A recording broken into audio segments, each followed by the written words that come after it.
Yo, what's going on, everybody? It's DJ Sketch. How's everybody doing? And welcome back to the channel. I'm sure I don't have to tell you, things are pretty crazy out right now. So I hope everybody's staying safe, doing what you can to help this situation not get any worse. We're gonna go through a couple things, because I guess there's actually quite a lot going on, aside from the real big one that we're not allowed to talk about on YouTube, apparently.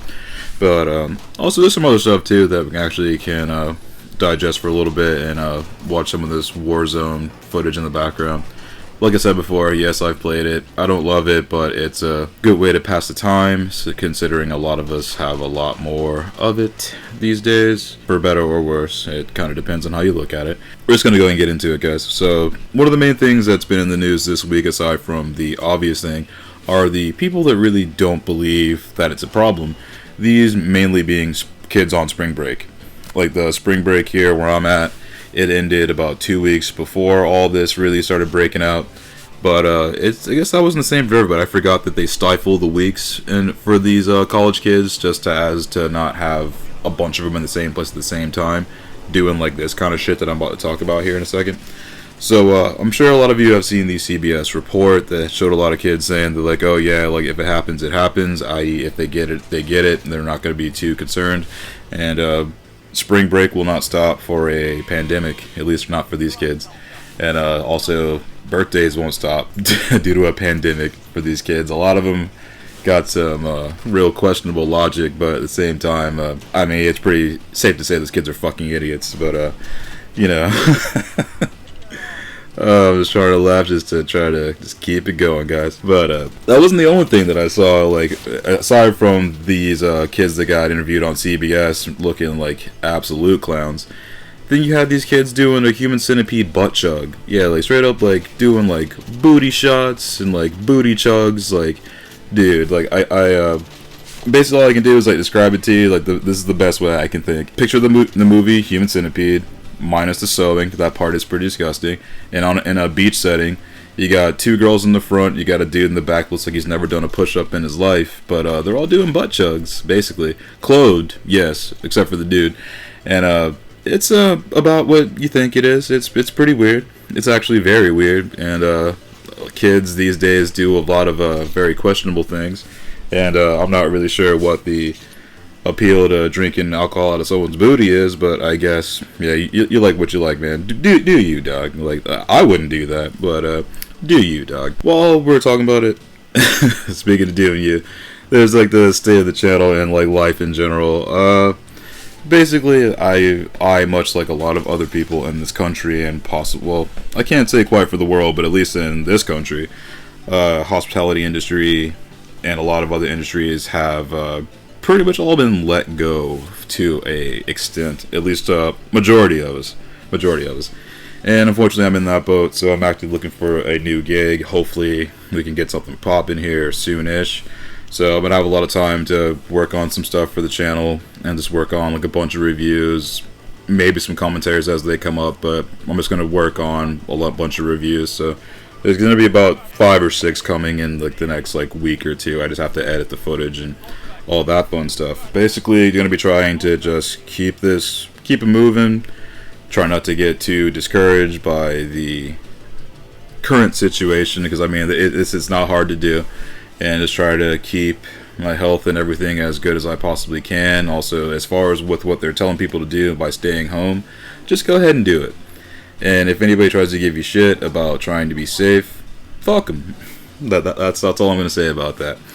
And, you know, just do what you can, like, to minimize the risk to not only yourself, but people around you, especially those that you care about. So, you know, if they're telling you to do one thing, as much as I hate to sound like a conformist, it doesn't matter. It's about safety, and safety is the number one issue. Whatever they're trying to tell you to do, just go ahead and do it. Make it easier for the rest of us, and yourself included. And we're going to go ahead and... Actually, no, wait. There's a couple more things about these spring break kids. So also, this is even funnier too. Actually, it's not funny at all.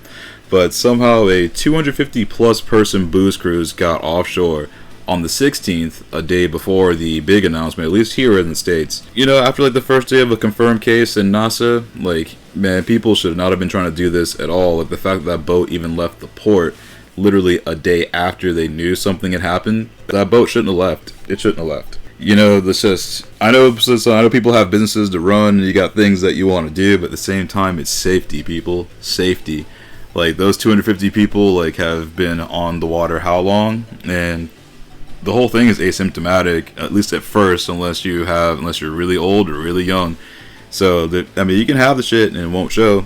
And now you're around 250 people, like, getting hammered on a boat.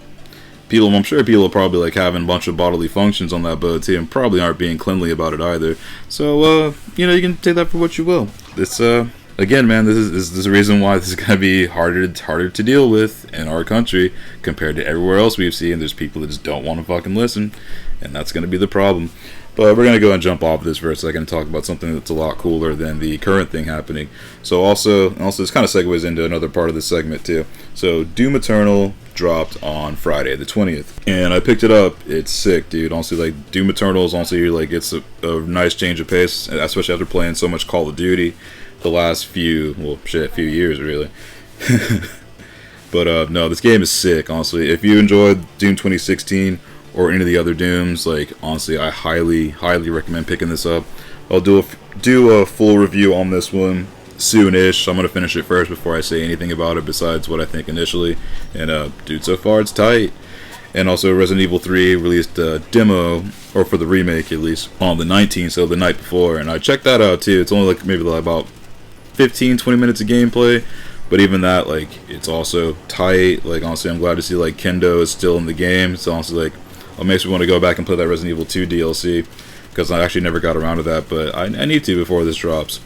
And also, since, again, like I mentioned earlier, I have a lot more free time these days. Again, not that I really asked for it, but I surely got it. I'm going to start doing stuff on Twitch again, because I meant to mention this in the last stream I did. I don't know if anybody caught that's a viewer here. But we're going to try to do some streams, to do some charity streams as well. One for the American Heart Association. One for, I guess we can try to do research relief for this current issue that we're still not allowed to say. The Australian Wildfire Relief Fund, and whatever else we could think of, really. But I'm not sure if I have to have affiliate status to... Actually, I know I have to have affiliate status, but I'm not sure if I have to be partnered to actually monetize the stream. So if anybody has information about that I can find, that'd be much appreciated. We're just going to try to make the best of this. So we're going to try to create a positive out of a negative, even though there's a lot of negatives. So we're going to try to, like, flip the script a little bit and see if there's anything that we can actually do to make a difference, big or small. And Doom Eternal, so that was tight. But also, here's the thing, GameStop actually caught a lot of heat for what I'm about to tell you guys real quick.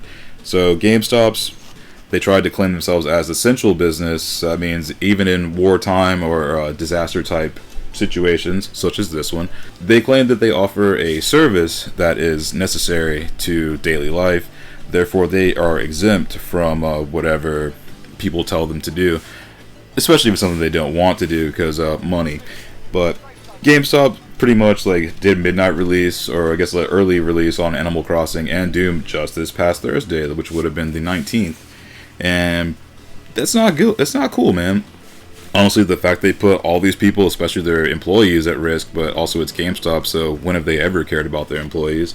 So you have a bunch of people just jamming in a store, sitting in a queue, very close together with their little numbers to pick up whatever it is they ordered. And the fact that I was allowed to happen, at least countrywide in the US, that's an issue, dude. Like, and the fact they also just, like, didn't either do delivery or give people the option, since they already had their money, just to ship the games or whatever they ordered to them. That was a very big mistake, but honestly, it came with a cost. GameStop, as of Monday, the 22nd, all storefronts will be closed to customers, excluding curbside pickup for your orders that you've already made. There's not going to be any browsing. You're not going to be schmoozing with the clerk. None of that. Like, GameStop, it's basically just about to be a wrap for you, especially after what you just did this past week. Like, it was a national emergency, but you gotta push those copies of games. So honestly, that's why I'm glad I did not bother buying anything from GameStop. I haven't been to a GameStop in months.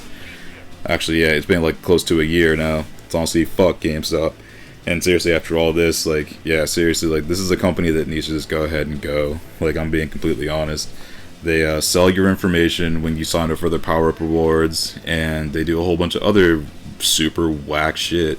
And also on top of that, there's cheaper places to get your games at, people, even brand new and physical. Like, there's options out there, so you have better choice to go to GameStop. Like, I guess support your homies, honestly. Support the mom and pop shops. That's honestly where it's at, and that's where your money should be going. So as far as reviews that are gonna be coming up, it's gonna be a bunch of again, shoot 'em up games, FPS games. It's gonna be a lot of stuff, and I have the time to work on it. And I'm gonna bring some cool content here. I know this video is going a little bit long, but there's actually a little bit to unpack here. So again, if you made it this far, I appreciate it. I thank you so much to each and every one of you, and I will see you guys in the future. Take it easy and stay safe out there, people. Peace.